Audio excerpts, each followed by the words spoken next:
안녕하세요. 교정 전문의 오경아입니다. 오늘은 큰어금니를 발치하고 사랑니를 큰어금니 대신에 사용한 케이스에 대해서 한번 이야기를 나눠보려고 해요. 오쌤 20대 여성분이었고요. 그러니까 입이 나왔다는 주소로 병원에 내원을 해주셨어요. 지금 입안의 구강 상태를 보면요. 전체적으로 충치도 굉장히 많고 이렇게 오른쪽 위쪽으로는 뿌리만 남은 치아도 있고요.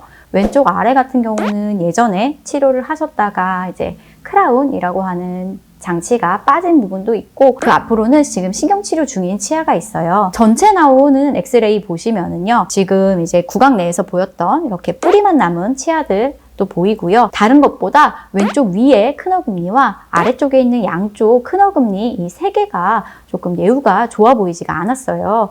뿌리 끝에 염증도 있고요. 예전에 신경치료를 다 받아놓으신 걸로 관찰이 되는데 그 신경치료 상태도 굉장히 좋지 않았어요. 환자분의 주소도 이제 돌출입이셨고 그리고 얼굴 모습을 봤을 때에도 이제 발치를 동반한 교정치료를 하면 심리적으로도 좋은 결과를 얻을 수 있을 거라고 예상을 할 수 있었습니다.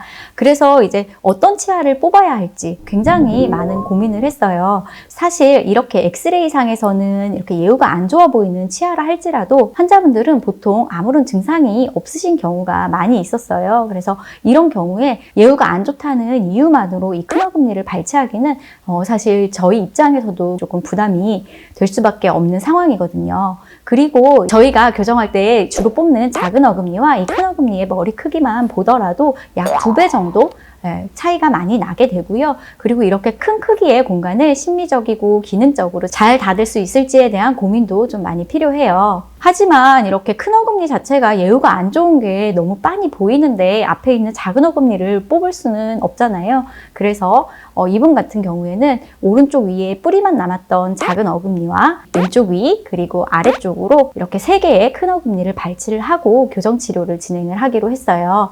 다행히 큰 어금니가 발치가 되는 왼쪽 위와 양쪽의 아래 부분에는 사랑니가 잘 나 있어서 이 사랑니를 큰 어금니 대신해서 사용을 하는 것을 치료 계획으로 잡았습니다. 이렇게 큰 어금니를 발치하고 교정치료를 진행하는 경우에는 저희도 치료 기간을 보통 6개월 정도는 더 잡게 돼요. 그래서 이제 처음에 시작할 때는 치료 기간을 2년 반에서 3년 정도는 걸릴 수 있습니다. 라는 설명을 드리고 교정치료를 시작을 했습니다. 자, 이제 교정 시작하고 8개월 후에 이제 입안 모습이에요. 위에 쪽 같은 경우는 이제 공간이 그렇게 많이 남아있진 않은데 아래 같은 경우는 아직 큰 어금니 발치한 공간이 굉장히 많이 남아있죠. 지금 이 사진상에서 오른쪽 위에 같은 경우에는 미니스크류라고 하는 장치가 심어져 있죠. 우리가 발치한 공간을 앞니와 어금니가 어떻게 이동할 것인가를 조정하기 위해서 이런 부가적인 장치를 사용해서 공간을 닫을 수 있어요. 큰 어금니를 발치하셨기 때문에 교정기간이 길어질 것이 예상이 돼서 환자분께 매달 내원을 해주실 것을 굉장히 강조를 드렸는데 이때가 한창 코로나 초창기였기 때문에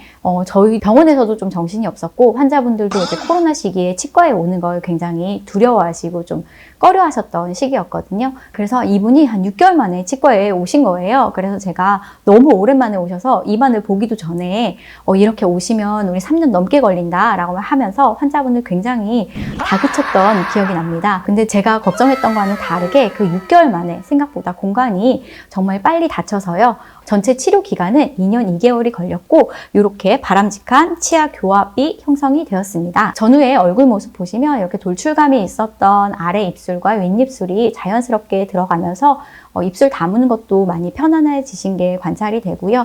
사실 큰 어금니를 3개나 발치하고 교정치료를 진행했는데 기간이 2년 2개월, 그러니까 평균적인 교정 기간보다도 더 짧게 끝나서 저도 조금 놀랐던 기억이 나고요. 환자분 역시 이제 예후가 안 좋았던 큰 어금니들을 발치하고 거기에 이렇게 심리적인 교정 결과를 얻게 되어서 굉장히 만족을 하셨던 기억이 납니다.